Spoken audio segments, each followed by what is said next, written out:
মুখে যখন রুচি থাকে না তখন কিছুই খেতে ভালো লাগে না। মাছ, মাংস কিছুই ভালো লাগে না। আর ঝটপট করে যদি এইরকম ১০ মিনিটে একটা ভর্তা আইটেম তৈরি করা যায় তাহলে তো একদম আ কথাই হবে না। তো আজকে আমি ঝটপট তৈরি করে দেখাবো আমার সবথেকে বেশি পছন্দের বালাসা চিংড়ি ভর্তা। যারা চিংড়ি মাছ খেতে পছন্দ করেন তাদের জন্য এই ভর্তাটা সবথেকে বেশি পছন্দের হবে আমার আজকের এই ভিডিওটি। যারা কক্সবাজার ঘুরতে গিয়েছিলেন তারা অবশ্যই জানেন কক্সবাজারের মধ্যে শুঁটকি মাছের ভর্তাটা কত বেশি ফেমাস। আমার কাছে তো পার্সোনালি অনেক বেশি ভালো লেগেছিল যখন আমি এই শুঁটকি মাছের ভর্তাটা ট্রাই করেছিলাম। আমার আর অন্য কোনো পদেরই প্রয়োজন হয়নি। এত বেশি ইয়াম্মি ছিল।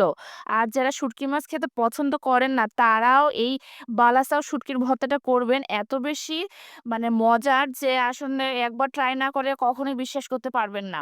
এখন আমরা কক্সবাজার না গিয়েও ঘরে বসে হোম ডেলিভারি পেয়ে যেতে পারি এইরকম বালাসাও যারা কক্সবাজার যায়নি তাই বলে কি শুটকির ভর্তা আমরা খাবো না? অবশ্যই খাবো। এজন্য আমরা বালাসাও শুটকির ভর্তাটা খুব দ্রুত অনলাইন অর্ডার করে ফেলি। বাসায় হোম ডেলিভারি দিয়ে যাবে। এত বেশি টেস্ট হয় যে ছোট থেকে বড় সকলে অনেক বেশি পছন্দ করবে। যারা পছন্দ করে না তারাও অনায়াসে পছন্দ করে নিবে আপনার এই ভর্তা আইটেমটি।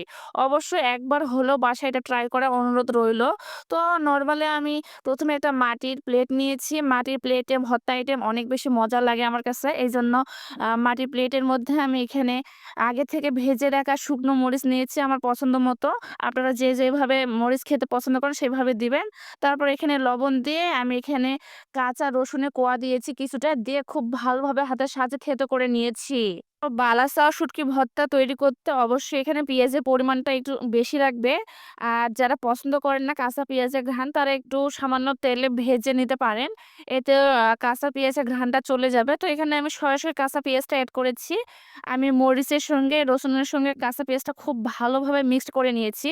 তবে এত বেশি মিক্সড করবেন না যাতে পেঁয়াজের গা থেকে পানি ছাড়ে। আলতোভাবে মিক্সটা করবেন। মিক্সড করার পর এই পর্যায়ে আমি আমার সবথেকে বেশি পছন্দের বালাসাটা এড করব। বালাসাটা যেহেতু রেডিমেড এইজন্য আমার কোনো কিছু ভাজার প্রয়োজন হয়নি। আমি শুধু সরাসরি এড করে দিয়েছি। দিয়ে এখানে সবগুলো পেঁয়াজের সঙ্গে আমি মিক্সড করে নিয়েছি।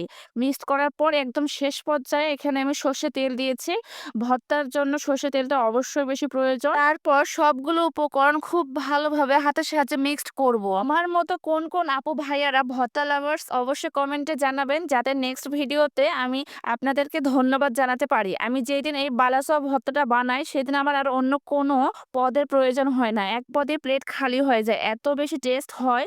যারা পছন্দ করে না তারা একবার হলেও টেস্ট করার অনুরোধ রইলো। আর যদি আমার ভিডিও আপনাদের কাছে ভালো লাগে, মনে জায়গা করে নেয় তাহলে অবশ্যই টাইমলাইনে রেখে দিবেন। নিত্য নতুন রেসিপি পেতে অবশ্যই আমার পেজের পাশেই থাকবেন। আজকের মতো আল্লাহ হাফেজ।